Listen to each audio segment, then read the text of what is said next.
नमस्कार दोस्तों, स्वागत करता हूं अपने इस यूट्यूब चैनल में जिसका नाम है अनुज गोरखपुरिया।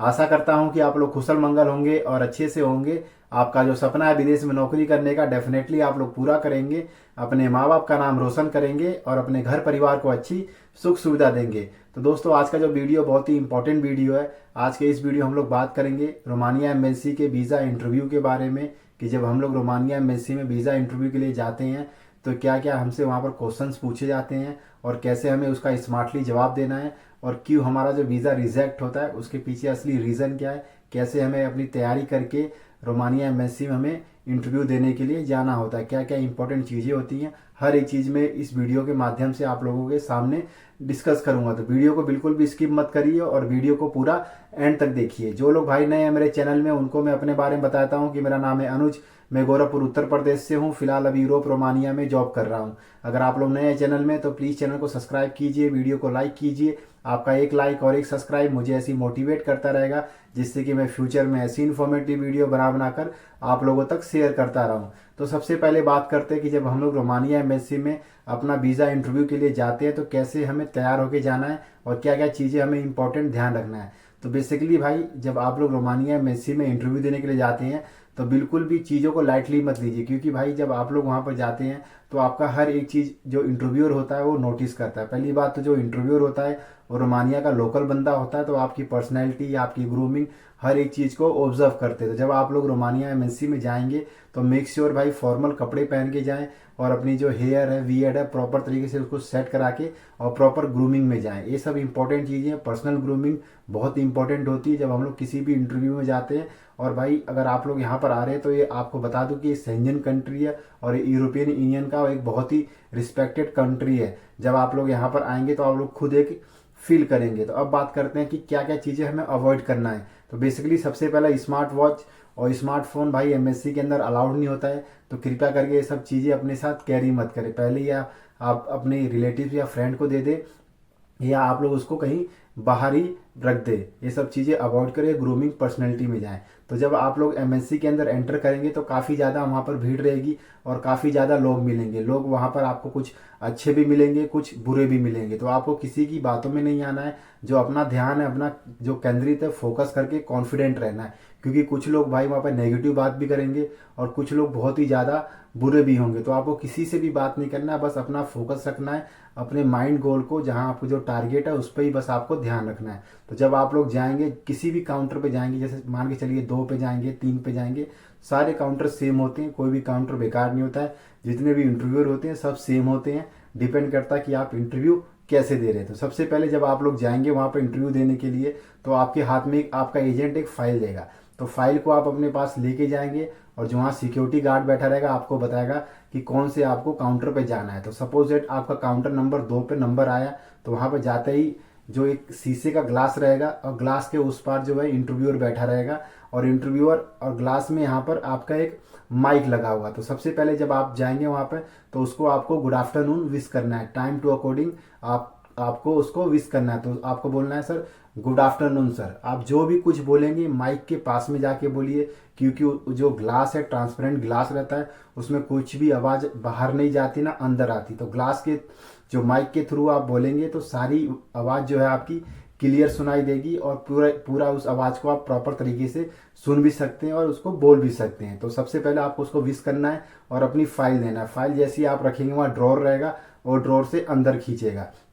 सबसे पहले आपकी फाइल को चेक करेगा और फाइल को चेक करने के बाद आपको बोलेगा are you ready for the interview. तो आप बोलेंगे माइक में जाके यस सर। तो सबसे पहले आपसे पूछेगा व्हाट इज़ योर नेम, आपका नाम पूछेगा व्हाट इज़ योर नेम। तो आपको अपना नाम बताना है, माय नेम इज़ अनुज, पूरा नाम बताना आपको, my name is Anuj Gorakhpuriya. Then उसका सेकेंड क्वेश्चन होगा वेयर आर यू फ्रॉम, आप कहाँ से हैं। तो आपकी अपनी सिटी और कंट्री का दोनों का नाम बताना है कि I am from Gorakhpur Uttar Pradesh, Delhi और इंडिया, जो भी हैं आप जिस जगह से आप उसको अपनी जगह का नाम बता सकते हैं। देन उसका अगला क्वेश्चन होगा आर यू मैरिड और सिंगल, आप सिंगल हैं या मैरिड हैं। तो आप जो भी हैं आप उसको बताइए कॉन्फिडेंटली, ऐसा कोई भी प्रॉब्लम नहीं है कि आप सिंगल हैं कि मैरिड हैं, कोई दिक्कत होगा, ऐसा कोई भी दिक्कत नहीं होता दोस्त। तो आपको जो बोलना आप उसको बोल दीजिए। देन उसका अगला क्वेश्चन होगा how many family members in your family, आपकी फैमिली में कितने मेंबर्स हैं। तो आपकी फैमिली जितने भी मेंबर हैं आपको उसको बताना है clearly. I have 4 members in my family. Then next question होगा उसका कि why you want to go in Romania. ये बहुत ही इंपॉर्टेंट क्वेश्चन है, जैसे कि उसने पर्सनल इन्फॉर्मेशन आपके बारे में ले लिया। देन वो पूछेगा why want to go Romania, आप रोमानिया में क्यों जाना चाहते, तो आपको बताना है I want to go Romania for the job and for good family future. That's it. उससे ज़्यादा आपको बढ़ा चढ़ा कर नहीं बोलना है, जो भी होगा चीज़ें क्लियर एंड क्रिस्प में बोलना है। देन अगला क्वेश्चन होगा हाउ ओल्ड आर यू, आप कितनी एज है आपकी, तो आपकी जितनी भी एज है 26, 28, 21, 22, जितना भी आपको अपनी एज बताना। I am 26 year old. Then उसका नेक्स्ट क्वेश्चन होगा in which field are you applying in Romania, आप कौन सी फील्ड में रोमानिया में अप्लाई कर रहे हैं, तो आप जिस भी फील्ड में अप्लाई कर रहे हैं, suppose that as a carpenter, तो आपको बताना as a carpenter. That's it. Then अगला क्वेश्चन उसका होगा do you have any experience in same field, क्या आपको इस फील्ड में और एक्सपीरियंस है आपको, तो बताना yes sir I have 2 year experience in same field. तो अगला क्वेश्चन होगा कि currently you are working anywhere, yes sir currently I am working in my home town, या जो भी आपकी जगह है, yes I am working. That's is. आपसे कोई वर्क एक्सपीरियंस नहीं मांगेगा वो, और कोई भी आपके डॉक्यूमेंट नहीं मांगेगा। आपको मेक श्योर आप उसको एक्सपीरियंस बताएं, आप किसी भी काम में आ रहे हैं उसके रिलेटेड एक्सपीरियंस बताएं कि I have 2 year experience as a food delivery boy, as a labour, as a construction worker, या किसी भी फील्ड में आ रहे हैं आप उसको बताना है, और करंटली मैं उसी लाइन में काम कर रहा हूँ। तो इससे क्या होगा, आपका जो CV है, जो आपका इंटरव्यू और स्ट्रांग हो जाएगा। बंदा जो आ रहा है भाई वो फ्रेशर नहीं है, इसको एक्सपीरियंस है और वहाँ जाके अच्छे से काम करेगा।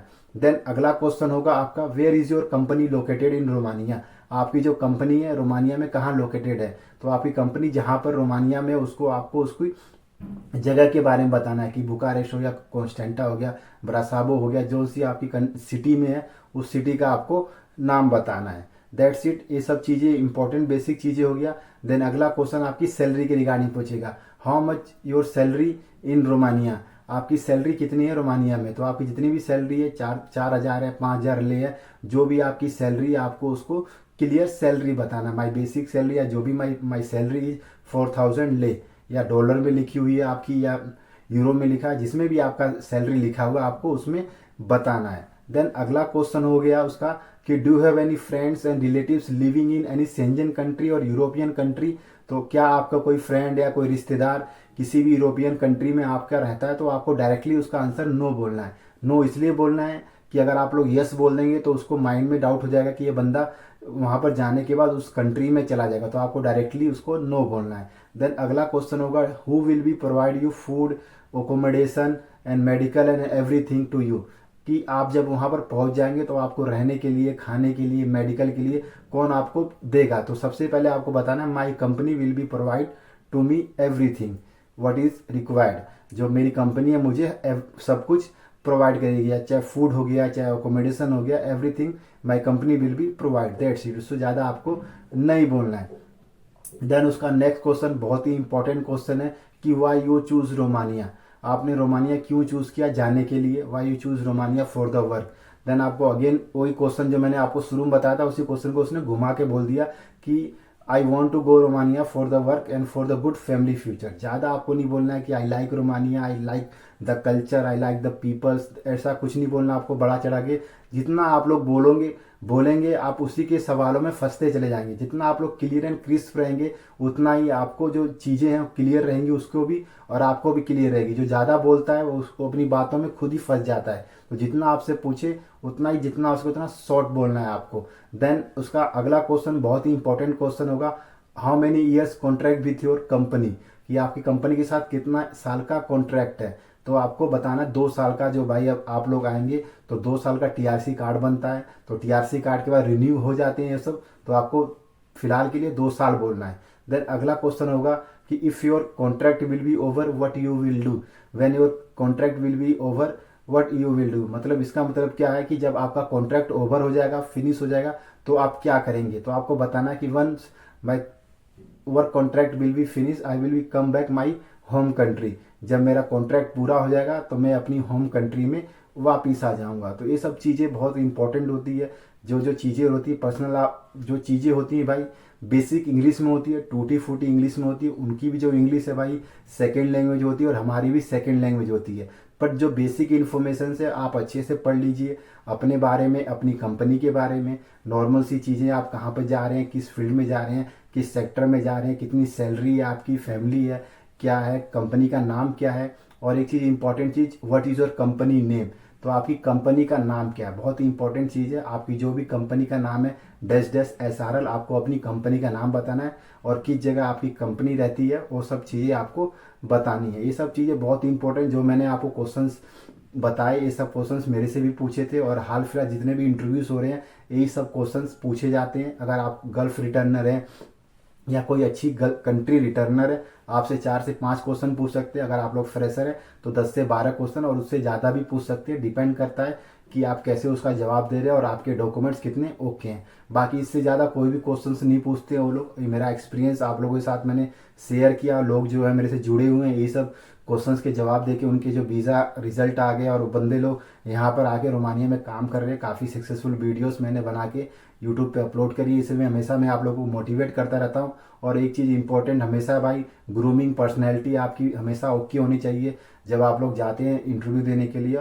और अपना पॉजिटिव रहिए, पॉजिटिव माइंड रहिए। जो आपका जो माइंड में कुछ भी नेगेटिव थॉट मत सोचिए। जो आपका ड्रीम है आप डेफिनेटली उसको पूरा करेंगे। थोड़ा टाइम लगेगा बट डेफिनेटली आप उसको एक दिन अचीव करेंगे और अपनी फैमिली का नाम रोशन करेंगे और अपने घर परिवार को अच्छी सुख सुविधा देंगे। आशा करता हूँ दोस्तों आप लोगों को वीडियो अच्छा लगा होगा। अच्छा लगा तो प्लीज़ चैनल को सब्सक्राइब कीजिए, वीडियो को लाइक कीजिए। मिलते हैं दूसरे इन्फॉर्मेटिव वीडियो में। जब तक के लिए जय हिंद, जय भारत।